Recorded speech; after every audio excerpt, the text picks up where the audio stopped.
इस वक्त हमारे समक्ष है बालाघाट सिवनी संसदीय क्षेत्र से सांसद डॉक्टर ढाल सिंह बिसेन सर हमारे समक्ष उपस्थित है। सर, हम आपसे ये जानना चाहेंगे कि भारत विकसित संकल्प के अंतर्गत जो विकास कार्य जो आप लोगों ने किया है आपके संसदीय क्षेत्र में, इस प्रकार के विकास कार्य है, उस बारे में आप बताइए। क्योंकि सबसे पहले तो आपको बताऊं कि आपको धन्यवाद दूं कि आपके माध्यम से देश की जनता तक बालाघाट लोकसभा की बात पहुंचेगी। मैं थोड़ा आपको पीछे लेके चलूं मोदी जी के पहले। तो ये स्थिति थी कि मेरे यहाँ पर अटल जी के समय पर सिवनी से नागपुर वाला जो रोड है स्वीकृत हुआ था 4 लेन। इसको उस समय तत्कालीन कांग्रेस की सरकार ने रोकने का काम किया और हमारे पड़ोसी मंत्री थे कमलनाथ जी, वो 10 साल तक बन नहीं पाई। जैसे मोदी जी बने उसके बाद में इस सड़क को सारी अनुमति देने का काम हुआ। तो ये एशिया की पहली ऐसी साउंड प्रूफ सड़क 8 किलोमीटर जो काम रुका पड़ा था, ये काम जो 10 साल से अटका पड़ा था, मेरे सांसद बनने के बाद उसको गति मिली और आज हमने उसको विदिन 2 ईयर्स कंप्लीट करके जनता के लिए खोल दिया।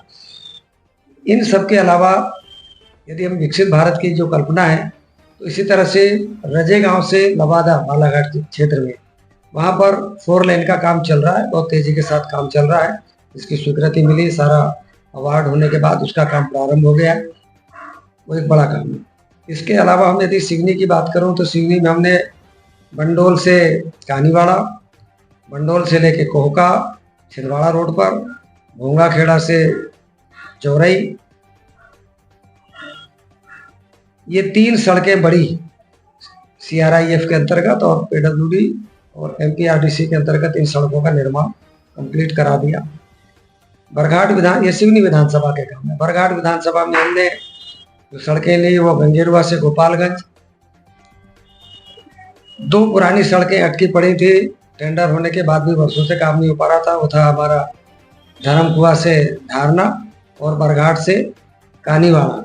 उन सड़कों का काम भी पूरा किया। चौड़ीकरण के अंतर्गत MPRDC की जो हमारी प्रधानमंत्री सड़क के अंतर्गत है, उसमें हमने रैयतवाड़ी से लेकर के बरघाट और एक नई सड़क का निर्माण किया जवनारा से लेके गंगेरुआ तक। ये इस तरह से सड़कों का जाल बिछाने का काम किया। इसी तरह से बालाघाट जिले में भी हर विकास खंड में प्रधानमंत्री सड़कें बनाने का काम हुआ। मैं उतनी लंबी सूची आपको इतने कम समय में नहीं बता, पर एक बड़ा काम, चूंकि आप जानते हैं कि बालाघाट जिला नक्सल प्रभावित जिला के अंतर्गत आता है, तो नक्सल क्षेत्र का भाग है हमारा बैहर, लांजी, कुछ परसवाड़ा का भाग और कुछ बालाघाट का। ये पूरा जंगल के किनारे किनारे का जो सराउंड है, 256 करोड़ रुपया हमारे देश के यशस्वी गृह मंत्री आदरणीय अमित शाह जी ने स्वीकृत किया।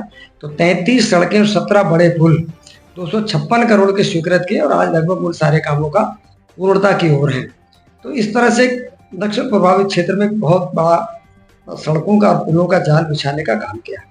इसी तरह से एक सड़क रजे गांव से लेकर लांजी तक जो स्वीकृत थी पर बन नहीं पाई थी, उसको भी कंप्लीट करा दिया। तो सड़कों के क्षेत्र में आप चाहे कटंगी हो, वाराणसी हो, बालाघाट हो, लांजी हो, परसवाड़ा हो, बैहर हो, पूरे क्षेत्र में काफ़ी सड़कों का काम हमने किया। तो इस तरह से एक आवागमन सुलभ करने का काम किया। अब आ जाए हम रेल के ऊपर। तो रेल का ये था कि अटल जी ने हमारे नैनपुर से लेकर छिंदवाड़ा तक का रेल सैंक्शन किया था। उसी समय पर गोंदिया से जबलपुर हुआ था, छोटी रेल लाइन हुआ करती थी हमारे यहाँ, और वो रेल लाइन भी कंप्लीट नहीं हो पाई थी। और जब हमारे प्रधानमंत्री मोदी जी बने, जब उन्होंने पैसा आवंटित किया, और आवंटन भी कितना मिलता था, साल में 20 करोड़ रुपए का, 12 करोड़, उस हिसाब से लोग कहते थे कि इस गति से मिलेगा तो 30 साल में भी ये रेल लाइन नहीं बन पाएगी। और आदरणीय मोदी जी को धन्यवाद देना चाहूँगा कि उन्होंने हमारे सांसद बनने के बाद जिस तेज गति के साथ पैसा दिया, 1-2-3 साल के अंदर में हमने बालाघाट में भी सरना से लामटा के बीच में एक एनवायरनमेंट के कारण से उसका काम अटका पड़ा था, उसकी अनुमति दिला करके उसको भी कंप्लीट करा दिया। तो आज जो गोंदिया से जबलपुर रेल लाइन चालू हो गई, नैनपुर से लेकर के छिंदवाड़ा तक रेल लाइन नहीं बनी थी, वो रेल लाइन काम चालू होगी। सिवनी का स्टेशन जो हमारे एक छोटे स्टेशन के रूप में था, एक बहुत बड़ा भव्य स्टेशन अमृत स्टेशन के अंतर्गत है, उसका निर्माण काम जारी है। बालाघाट का स्टेशन भी अमृत स्टेशन के अंतर्गत लिया है, जिसका भी 26 तारीख हमारे देश के यशस्वी प्रधानमंत्री जी इनका शिलान्यास करेंगे। क्योंकि स्वीकृत तो पहले हो गए थे पर सूची में नहीं आ पाए थे, और 38 हुए थे पर 33 की सूची जारी हुई थी, जबकि हमारे 5 पहले ही हुए थे, सिवनी, छिंदवाड़ा, बालाघाट, मंडला और नैनपुर। पर इस सूची में छूट गए थे जब पिछला लोग भूमि पूजन किया था, तो उनका शिलान्यास करने का काम अभी पता है। तो आज मैं कह सकता हूँ कि इतना रेल लाइन का जाल बिछ गया। आज सिवनी के लोग सीधे दिल्ली और भोपाल से जुड़ गए। अभी बहुत सारी ट्रेनों की डिमांड है, उधर शहडोल के लिए गाड़ी चलने लगी। इसी तरह से बालाघाट का भी ट्रेन जो है हमारा काशी संगम, तमिल संगम काशी ट्रेन हमारी प्रारंभ हो गई। पर अभी और भी काम करना बाकी है, क्योंकि हमारे पास इतना ज़्यादा फ्रेट आ रहा है गोंदिया से, मल्लारसा से गोंदिया जबलपुर के लिए, कि आज की तारीख में 50 गाड़ियाँ चलने लगी, बने हुए अभी 2-3 साल नहीं हुए। तो हमारा दोहरीकरण की दिशा में भी पूरा एस्टिमेट बन के भारत सरकार के पास प्रस्तुत हो गया। और जिस तरह से मोदी जी ने कहा कि मैं तीसरे कार्यकाल में हम रेल को 3 कॉरिडोर के रूप में जो परिवर्तित करेंगे, तो मुझे उम्मीद है कि ये भी हमारे सेकंड लाइन का हमको कॉरिडोर मिलेगा, क्योंकि इसमें फ्रेट और यातायात के हिसाब से यात्रियों का भी दबाव है, फ्रेट का भी दबाव है। 750 करोड़ रुपये चलाया, पर इसमें मेरी 2 विधानसभा और आती है। सिवनी में इरिगेशन का काम बालाघाट में ज़्यादा है, सिवनी में हम इलेक्ट्रिक का काम ज़्यादा है, क्योंकि 3 नए रेल, तो सिवनी को 750 करोड़ मिला है। 2 लोकसभा क्षेत्र आते हैं, बालाघाट के 450 करोड़ रुपए दिया। तो इस तरह से हमने बिजली के लिए भी भारत सरकार से बहुत पैसा उपलब्ध कराया, नगरीय क्षेत्रों के लिए भी पैसा सब मिल रहा है।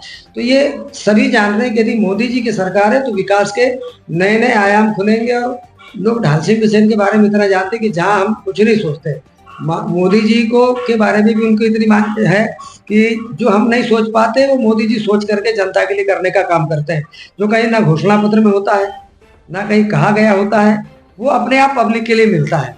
तो इसलिए लोगों का एक मंशा है। तो मेरी यही अपील रहेगी कि आने वाले आत्मनिर्भर भारत के लिए, सक्षम भारत, सशक्त भारत, विकसित भारत के लिए, आत्मनिर्भर भारत बनने के लिए और देश को फिर से स्वर्णिम युग में लाने के लिए और सांस्कृतिक राष्ट्रवाद को के उस दिशा में आगे बढ़ाने के लिए वो भारतीय जनता पार्टी के पक्ष में मतदान करें और आदरणीय मोदी जी को तीसरी बार प्रधानमंत्री बना के देश को उस विकास की गति में आगे सहयोग करने का काम करें। भाजपा जो है पार्टी के लिए प्रदेश से कितने सीटों की उम्मीद कर रही है, क्या एक्सपेक्टेशन? क्या चीज? प्रदेश के लोकसभा क्षेत्र के लिए कितनी सीटें की उम्मीद कर रही है? 100%, 29 की 29।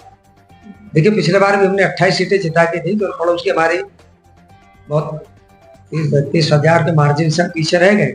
अंततः वो हमारी काफी लंबे से हारने वाली सीट होती थी, पर कहीं ना कहीं थोड़ी बहुत कुछ कमी रह गई। अंततः पिछले बार हम 29 की 29 सीटें कर ली होते हैं।